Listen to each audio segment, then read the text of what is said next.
First of all, I'm very sad and angry that we're even having to talk about lobbyists. Because every single person that lives in Montgomery should be talking about this and talking about these kids.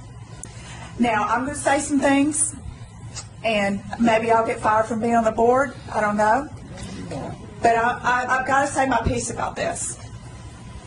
I wasn't alive when the civil rights movement started, but my people were.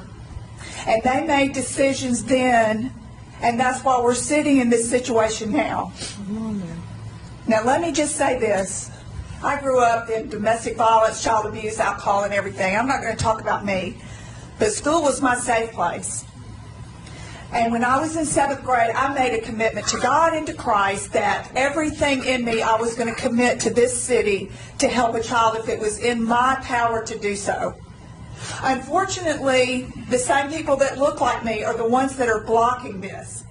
They should be first in line to say, we want to support you and we want to support the black children in this community, because that's what we're talking about.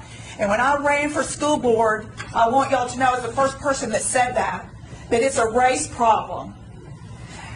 I wasn't able to speak up in the 60s because I wasn't born and I was too young.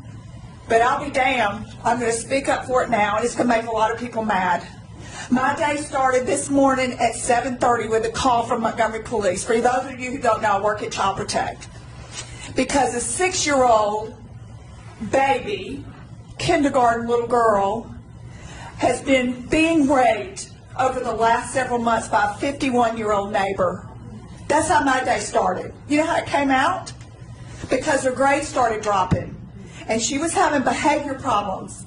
But we didn't have the counselors in place, and we didn't have the teachers that knew how to respond to that, except to make her go stand in the hall day after day. And you know what? She finally, because her mother wanted to know what was going on, so she told her. This has been going on for months.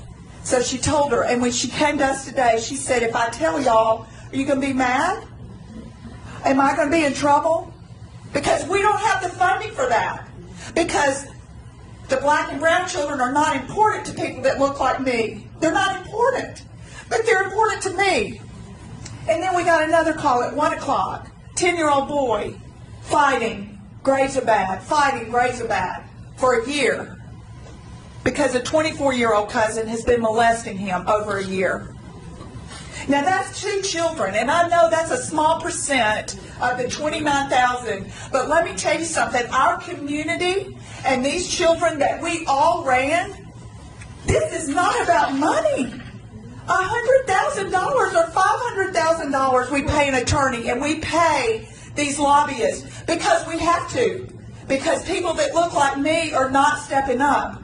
It's not about money, and we all know that. And I'll tell you this, every fight that's in me, I'm fighting for those kids, because there are 29,000 kids out there, and the majority of them are black and brown, and they live in poverty, and they live in communities that witness horrific things and traumatic events every single day.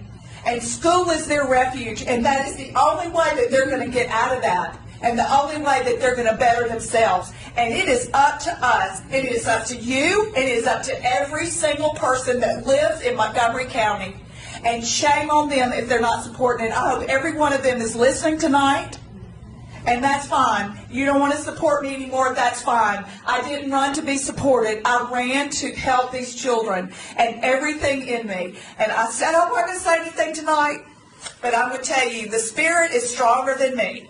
And I hope it's stronger than everybody in this community. So vote how you want to, but I'm voting for kids. And y'all see me on the street corner, and I'm going to have my thing out there. So, yeah.